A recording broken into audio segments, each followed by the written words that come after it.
Business tycoons اور land grabbers اپنا تن من دھن ان پہ نچھاور کرنے میدان میں جا نکلیں گے. وہ وقت بھی شاید گزر چکا جب ان کا تمام اختیارات پارلیمنٹ کو سونپ دینا، 17ویں ترمیم وغیرہ وغیرہ ان کی بقا کی ضمانت تصور ہو رہا تھا، کیونکہ اب عدالتی کارروائیوں کے بعد وہی سوال کہ اگر مکمل اختیارات رکھتے زرداری صاحب خود کو نہیں بچا پا رہے تو ایک کمزور بے اختیار زرداری صاحب خود کو کیسے بچائیں گے. استعفا یا جنگ دونوں کے نتائج سامنے رکھ کے یقیناً فیصلہ زرداری صاحب کو ہی کرنا ہے، خصوصاً تب جب دونوں میں سیاسی فتح کے امکانات ان کے لیے بہت معدوم نظر آ رہے ہیں.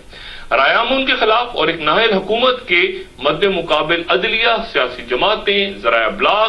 عالمی مالیاتی ادارے، بین الاقوامی قوتیں اور غالباً اسٹیبلشمنٹ جسے وہ نادیدہ قوتیں کہتے ہیں. اگر یہ سب ان کے خلاف ہیں تو کیا وہ لڑیں گے یا استعفا دے کے جنرل مشرف کی طرح ایک محفوظ رستہ چاہیں گے؟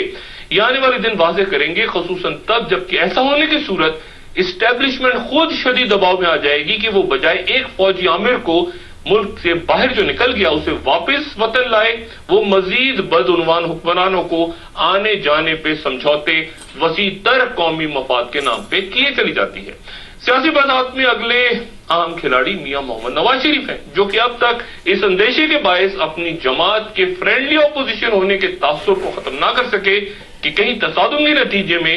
جمہوریت کی بساط ہی نہ لپٹ جائے. لیکن انتہا درجے کی اس احتیاط نے سیاسی طور پہ ان کو طاقتور نہیں کمزور کیا ہے. وہ یقیناً محترمہ کی شہادت کے بعد بطور ایک پنجابی سیاستدان یہ نہیں چاہتے کہ زرداری صاحب کے زوال کا ملبہ ان کے سر گرے، لیکن عدالتی فیصلوں پر اگر حکومت عمل درآمد نہیں کرتی اور خود تصادم کا راستہ اختیار کرتی ہے جن کا خدشہ ہے، تو پھر میاں نواز شریف کا لائے عمل کیا ہوگا، یہ بہت اہم. وہ یقیناً تیسری قوت یعنی فوج کا درمیان میں کود جانا بھی یہ خطرہ تصور کرتے ہیں، لیکن یہ فیصلہ بھی انہیں جلد کرنا ہے کہ اگر حکومت خود اداروں کے تصادم کو ہوا دے کے فوجی مداخلت کا جواز فراہم کرتی، درمیان میں سے مظلوم بن کے نکلنے کی کوشش کرتی ہے، تو پھر ان کا اگلا قدم کیا ہوگا. وہ موجودہ پارلیمنٹ کے اندر ہے کہ یعنی ان ہاؤس تبدیلی کی رائے اپناتے ہیں یا حکومت پہ انتہائی دباؤ بڑھاتے قومی اسمبلی سے اپنے اراکین کو مستعفی کروا کے صرف صوبائی حکومتوں نے پاس رکھنے کا فیصلہ کرتے ہیں یا کوئی اور قدم اٹھاتے ہیں. وقت ان کے لیے بھی اہم ترین، کیونکہ محاصرہ کے نتائج ہمارے سامنے ہیں اور جہاں موجودہ سیاسی ڈھانچہ تیزی سے اپنی بوجھ تلے گر رہا ہے، ان کی اپنی جماعت اور کارکنوں کے اندر بھی بے چینی بڑھ رہی ہے اور وہ جس تیسری قوت یا فوج کی مداخلت سے ڈر کے زرداری صاحب پہ تنقید سے گھبراتے ہیں. دونوں بڑی سیاسی جماعتوں کے یہی رویے عوام کو بدل اور غالباً تیسری قوت کی تقویت کا سبب بن سکتے ہیں، حالات اگر اسی طرح آگے چلتے رہے.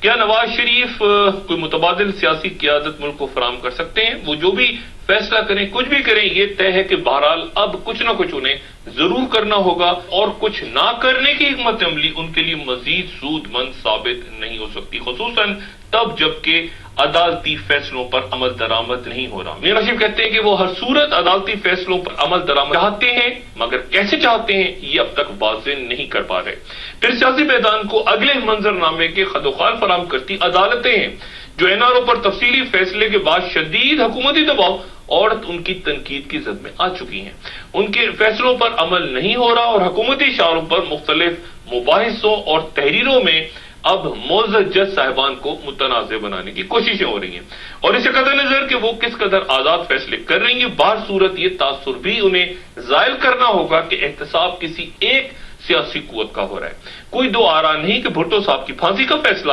اس ملک کی عدالتی تاریخ پر آج تک موجود وہ سیاہ داغ ہے جو شاید ہی کبھی مٹ سکے اور باوجود عدالتوں کی جانب سے حالیہ دنوں میں آرمی ویلفیئر ٹرسٹ کے حوالے سے ایک انتہائی عام فیصلے اور گمشدہ افراد کو بازیاب کروانے کی ان کی بھرپور کوششوں کے عدالتوں کے لیے لازم ہے کہ وہ اپنے احتساب کا دائرہ دوسری سیاسی قوتوں تک وسیع کریں.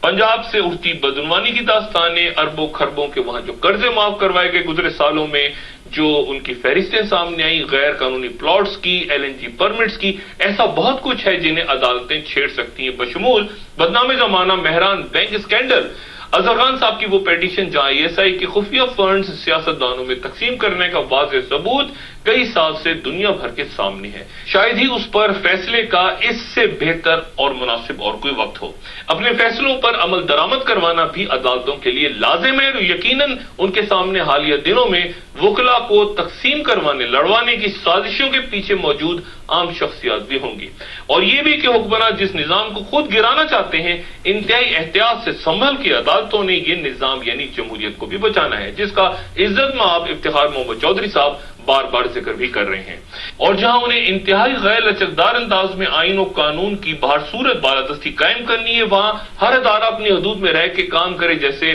مطالبے اور بیانات کو بھی پیش نظر رکھنا ہے۔ ایک اور اہم تاثر جو حکمراں قائم کرنے کی کوشش کر رہے ہیں وہ قلم اور سنگین کی سازش، یعنی یہ تاثر کہ عدالتی فیصلوں یا حکومت کے خلاف لکھی جاتی تحریریں، قلم سے مراد ان کی جو بھی ہو، انہیں سنگین کی یعنی فوج یعنی اسٹیبلشمنٹ کی پش پناہی حاصل ہے، اور یہ تاثر ختم کرنا نہ صرف عدالتوں بلکہ افواج پاکستان کے سربراہ جنرل اشفاق پرویز کیانی صاحب کا بھی فرض ہے۔ 27 دسمبر کو نوڈیرو میں ہوتی تقریر کے بعد یقیناً انہوں نے محترم سپریم کمانڈر کو براہ راست یا بذریعہ وزیر اعظم کے پوسٹ آفس محتاط لب و لہجہ اختیار کرنے کا کوئی پیغام تو ضرور بھیجوایا ہوگا، لیکن اس کا کچھ خاص اثر شاید سپریم کمانڈر پہ یوں نہیں ہوا کہ کئی ہفتوں کے بعد ہم نے پھر دورہ پنجاب کے دوران قلم اور سنگین کے الفاظ سنے۔ جنرل کیانی گزرے ایک سال کے دوران ملک کے اندر ایک بڑے فوجی آپریشن کے نتیجے میں سویلین اور عسکری جانی نقصان کے علاوہ مسلسل ایک بے ڈھنگ سیاسی ڈھانچے کو سہارا دینے اور شدید غیر ملکی دباؤ کا یقیناً مستقل سامنا کرتے رہے ہیں، اور یقیناً جنرل مشرف کے دور میں فوج کا وہ امیج جو بری طرح مجروح ہوا تھا وہ کیانی صاحب نے شاید بڑی حد تک بہتر بھی کر دیا، لیکن اب بھی لازم کہ وہ اپنے سپریم کمانڈر کو خاموش مشورہ بھیجوائیں اور اس مرحلے کو آنے سے بھی روکیں جب عدالت فیصلوں پر عمل درآمد کے لیے اپنا آئینی حق استعمال کرے۔ پھر سیاسی فساد پہ محترم یوسف رضا گیلانی صاحب بھی ہیں جو مزید گڈ کاپ بیڈ کاپ کا کھیل آگے نہیں کھیل سکتے۔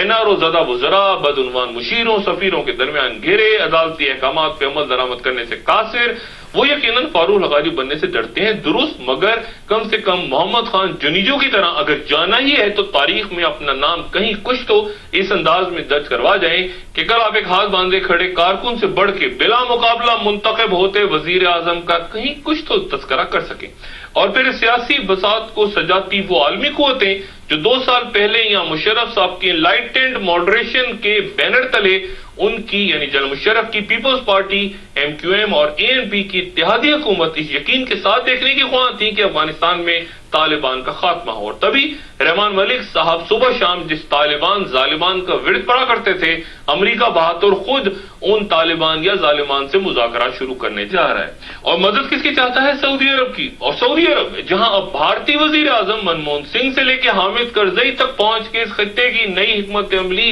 ترتیب دینے میں اپنے ملک کا کردار چاہتے ہیں۔ ہماری قیادت کیا کر رہی ہے؟ سندھ میں بلدیاتی انتخابات کے انعقاد پر کور کمیٹیوں کے اجلاسوں کی صدارت۔ عالمی قوتیں ہوں یا خطے کے سنجیدہ قائدین، وہ بدقسمتی سے ہمارے ان حکمرانوں کا جن سے قوم خود بیزار ہو چکی شکل دیکھنے کو بھی تیار نہیں، یعنی خطے کی اور عالمی قوتیں لا تعلق اور ملک کے اندر سیاسی فساد پہ تمام طاقتیں کھیل کو فیصلہ کن مرحلے تک لے جانے کے لیے تیار اور بیتاب۔ سوال وہی اپنی جگہ کہ who will have the last laugh، یعنی آخری کہکا کون بلند کرے گا؟ سب کھلاڑی اسٹیک ہولڈرز اپنی اپنی پوزیشنیں سنبھالے مختلف کونوں میں جا کھڑے ہیں۔